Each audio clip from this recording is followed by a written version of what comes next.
you guys think there's any chance that this 90-inch row could yield with 60 or 30-inch rows with all this cover crop, or could be as profitable? I think that Lauren, where's Lauren at? He's So, back over there. I asked Lauren Steinloggy this question earlier, and I want him to kind of address this. I asked him how much he thought, because when you're doing 90-inch rows, you're putting a lot of seeds in that row.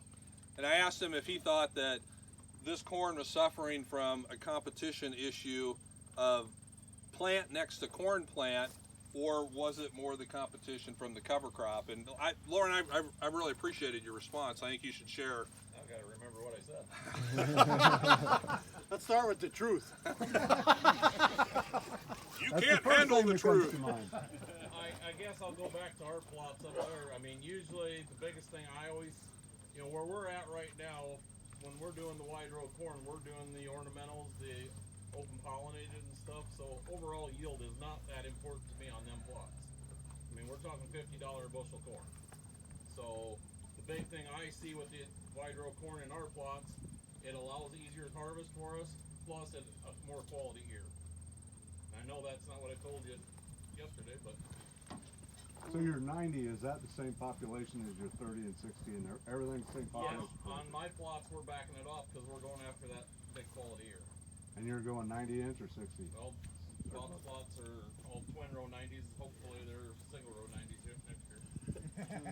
Lauren doesn't like my twin row system, and part of it is you can't get close to the plant. Yeah, part of it is the context. I mean, in our situation, we're going organic on that stuff. Well, when you got the twin row, you cannot get in between the rows. Right. We did have sheep in there this summer. That's gonna probably open up the window some, but it's gonna be some of them things that you really start looking for. You're limiting sunlight too when you've got the twin on the hat in between. Is that? Do you think that's an effect or? No, the sun goes over top, so. Yeah, but you're getting half Well, the. yeah, let me I believe that twin rows want to be north-south. We've seen some differences in which half of the twin when they were in east-west rows. One of the reasons I like the twins is I can get the population there, and normally we try to shoot for the same population. Okay. And part of that is defensive because that's just one more set of data points it's an excuse to not have yield or to have yield or whatever.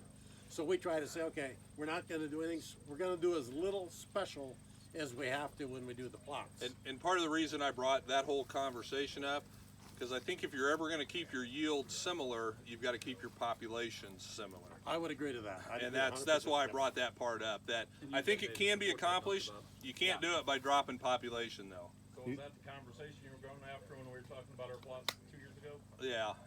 Okay. 2 years ago we had kind of one of those errors me and Bob tend to have once in a while. We had Bob's texting me the populations he wants. I talk field average, he talks row spacing. So when he sends me 35, 45, 55, 65, 75, 85,000, that's what I punch in my monitor. So we had plot all the way up to 90 or 85,000.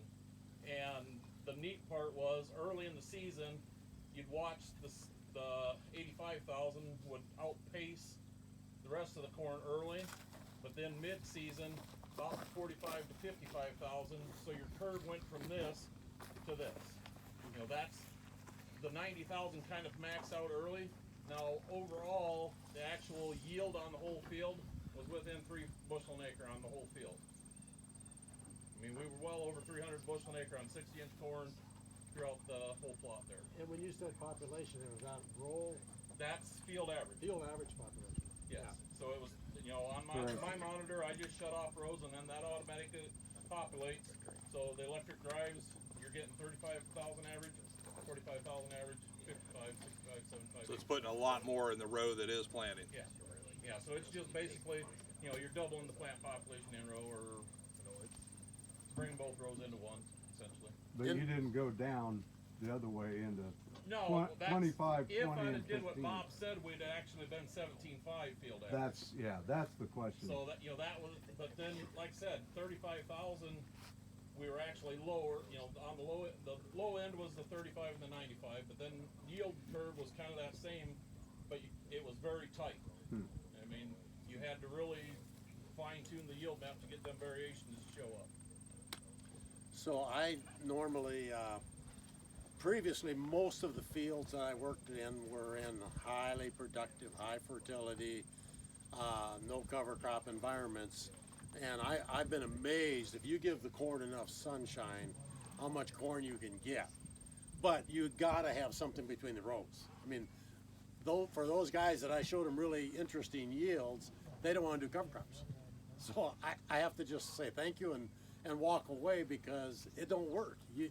Nature abhors a vacuum. You know, I think Keith said that, and we've all seen it. If I had this year to do over again, my mind's reeling with what Keith is telling us.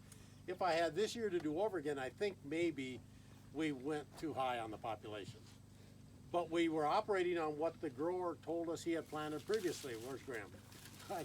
I think we were, yeah, he were right about where the grower had been before, and it was like 34,000. And that's what these are planted as. Field population. Field population, or acre, yes, per acre. Yep. And that's one reason I kind of like the twin rows. Because it spreads that out Yeah, your yeah. distance. Although it's amazing. You can do pretty good with singles also. So another question, so one of our biggest things, no chemicals, go back to the peas and the vetch and all that, termination next year. So the question on termination next year, on the plots that we did, planted in October, and we planted, that open pollinated corn first part of June. We primarily terminated, we rolled it down. We've got the Dawn ZRX rollers on our planter, so we just planted through all that and rolled it. Because we're not organic, I think they came back and, I don't know, they hit it with a shot of, I don't know, some Liberty. Yeah, I think it's Liberty. I don't do a lot of the farming anymore because I'm too busy on the seed side, but my brother does the farming, so Lauren probably actually knows more because he talks to them. So yeah, I think they kind of cleaned it up with Liberty. I think it would have killed the peas and the vetch. I think it would have killed 95+% of it. The rolling. So the cereals, not quite as much. So what if you rolled that, planted your 90s or your 60s, right, rolled right in the roll, and leave the rest and not terminate? What's your thoughts of rye going full? I mean, you're gonna have volunteer. There's a lot of things. Yeah. Got that right. I don't know that. Or, yeah. That'd be a lot of stuff out there.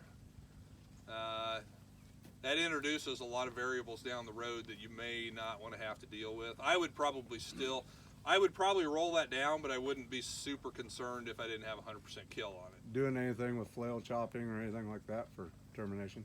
No. We don't have a flail chopper, but even if we did, I don't know that I'd use it. I want that residue. We're in a much drier environment, and so the residue on top of the soil is moisture for us down the road. And so I want that residue to be as long as possible and last as long as possible. So I do not want to chop it up. So a roller works nice, and the roller crimper, it should not cut. It should just crimp, and it leaves that rye in 5-foot long pieces. It just lasts so much longer on the soil surface versus if I flail chopped it. If you're fortunate enough to be in a wetter environment, would you consider the flail, or would that be a... And what would the advantage of the flail be? I think breaking everything up and getting the nutrients in the ground sooner, so you get that nitrogen back in. That's kind of our thought process. Yeah, depends on what the carbon nitrogen ratio is. Like say that peas and that vetch, that was 15, 16. My mixes were about 24 to 25, and I'm guessing that my straight cereal rye, it wasn't full maturity yet, but it was probably still, I bet it was pushing 50. So 14 to 16, that stuff's breaking down plenty fast. That does not have to be chopped up. Okay. If you're 25, 26, you would speed that up by putting it into smaller chunks. My fear in our area would be that stuff would not stay put. It would blow significantly. I was going to add, where we're from, We get a lot more wind. A lot more wind, a lot more open, and And I would have bare ground, and I would have mounds, is what I would have. And you will here too. maybe not here, you got enough trees, but Yeah, so that's another concern about chopping it loose, is that you could chop it and know it would stay where you put it. So the other thing is you move into maybe more of a perennial planting. That's kind of where we're using the flail too, is we can't roll it because it's just not going to kill it. Other than maybe height control to roll and cut. Yeah. To me, that part makes sense. We're working with a lot of vineyard and orchard guys, and they've got perennial cover crops, and obviously they're not planting a new crop every year, but they still need to maintain and control. So they've designed mowers now where they can mow, depending on how wide their tree spacings is. Some of them have mowers that have outputs. It's a rotary mower, not flail, but they're basically blowing and they're throwing all that on the tree mounds. So would that benefit that weed control and nutrients, blowing it on the corn? I think it would hurt your weed control, because you want the weed control. Are you talking about in season or? Well, maybe more of a perennial type scenario where. Perennial. So you're blowing all those nutrients right on the road to break down. And. Yeah, I don't know. There's. In road, I mean, they're talking trees that are 20 feet apart. You're close enough. These corn roots, they're getting to the middle of this. Okay. So if these nutrients are here, that corn can access it. I don't know that I'd worry about a nutrient distribution if you were trying to chop that and get the nutrients over. Gotcha. I think the roots would do that, and I would try to leave the residue where it was for more uniform weed suppression. Okay. So, I don't know. Do we need to be moving down to the other plot? Where'd Bob go? Bob, do we need to be moving down to the other plot? Well, we're kind of talking about that. Oh, okay. So I'll ask the final, a couple things. Number one, there's water in the cooler there. So we're making you all stand out here in the sun, so don't hesitate to avail yourself of the water. These gators here aren't just for our convenience. If you are not able to walk and move around real well, don't hesitate to catch a ride in the gator, not in the box, but in the gator, and we'll get you taken care of. So we're not interested in running anybody into the ground. And yeah, I think we will kind of move through the rest of the cycle here, but we've had the conversation I was dreaming of. I got to ask one last little bottom line question. I'm not sure if I can stand the answer.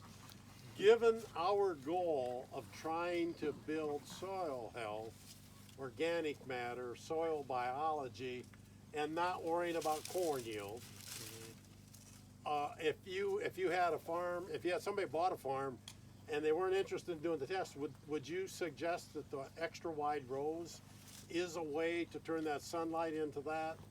Or would you just go full-blown cover crop, forget the corn for a couple of years? Or would you, what would you do? Which of these three choices, including no corn, would you recommend? I'm not sure I can stand the answer. If you would have told me that you're going to be 12 inches below normal precipitation, Bob, that was a piece of information you did not give me. Back in March or April or whenever we started this, that would have been good information. If you knew that you were going to be in that situation, absolutely forget the corn, just plant the whole thing to a big old diverse mix, try to get some animals in there, capture some income that way and move on. In a normal year, I think this would still work. I think I would still try it. I don't know about the 90 inch. I would have to do a little more looking between 90 and 60. Yeah. Maybe 60 is kind of that sweet spot. And Jack can probably talk a little bit more about this because he's done some PFI stuff with 60 inch. But a lot of the 60 inch corn guys they're only seeing maybe 5% yield drag. I think it's in that plus or minus 5 or 10. Yeah, and if you're only giving up 5% of your yield, and you can get a lot of these benefits, and 4,000 pounds of, especially if you have cattle or sheep or something to run through that's a good deal. Now, if you're talking 15-20% yield hit, now we got to talk about those numbers again. So I don't know if I'd go. I probably wouldn't go to 90 right away, but I sure would consider 60. And one of the reasons I like the 90s is it works a lot better with my equipment, and I'm intrigued with the idea of figuring out where the corn's going to be next year and actually putting in a different cover crop mix right now in anticipation of what's going to be there next spring. That's that's a pretty heady thought, so. You just need some good engineers to build better equipment for 60 inch rows, I guess. The good was the problem word there. They all retired. Well, good, they're free now. Neil, I've got one question. Is there a plant that can break compaction?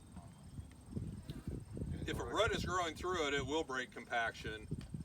It depends on the compaction that you have, and we actually had this conversation earlier. If you've got really tight clay compacted layers, annual ryegrass is probably one of the best. It's got a very powerful root system, and it actually creates some root exudates that help dissolve, chemically dissolve, as well as physically push through some of those fragipan layers. Is that good 30, 40 inches down, or just on the? No, annual ryegrass is not going to grow tall like cereal rye, but it has a massive root system. So you'll have, if you get annual ryegrass to overwinter and grow aggressively in the spring, you'll have roots down 4 feet deep. But that's the key, right? You have to let it go that long. Yes, you have to let it go that long, and annual ryegrass does not overwinter like cereal rye. You cannot plant annual ryegrass in November. You got to be getting annual ryegrass planted. Well, you may almost be too late now. So we had it 60s that was planted in June. It overwintered really well. But the other question would be is, how about termination of that versus cereal rye? Is it a different roller crimping work with it if it overwinters? We've got a guy in Indiana managing 3,000 acres of annual ryegrass this year with the inrow roller. Okay. With the knife kit on now. Is it because he had the knife, so it's just cutting it as he's going basically through? it's cutting it It's just not like really a mower killing would. it. It's just But yeah. three passes, he's going to have some very nice looking organic corn. Yeah. It's going to be much more difficult to control with a single pass roller crimp than cereal rye. So there's always In fact, another. don't even think that you can do it. Yeah, traditional roller will not take out annual ryegrass unless if it's headed out already, but then it's It's it'll probably die going to anyway. exceed that so. at that point, yeah. And you've already seeded something for next year. Okay, so Terry, you spoke up a little bit earlier. The challenge to the soil lab folks is, can we measure a difference here? And part of what I signed up on this journey is we're going to ultimately try to figure out if this plays into that wonderful world of carbon markets and all of that. Mitch is pretty knowledgeable on that, and there's a lot of discussion. I don't think we're going to get into that now. We can ask we'll ask these guys over lunch about that. But this could be a really interesting tool for sequestering carbon as a cash crop, I think. I think that's what I've heard you say. Anything else, Terry? And then I want to flip over to Neil and talk just a little bit about our soil samples here. Well, I'll just say that what I think towards the end of August, Bob pulled some soil cores, 6-inch cores, sent them in. We did our regular routine soil analysis, what's plant available at that moment. We also then used that same soil and did a Haney test. And now that I know the story here, basically what the Haney test is very good at doing, there's 4 parts to it, or 3 parts. And you've got your CO2 24-hour respiration test. You've got your water extractable organic carbon and organic nitrogen. And then your H3A extract measures the other nutrients. And those are a combination of 3 different organic acids that Dr. Haney put together.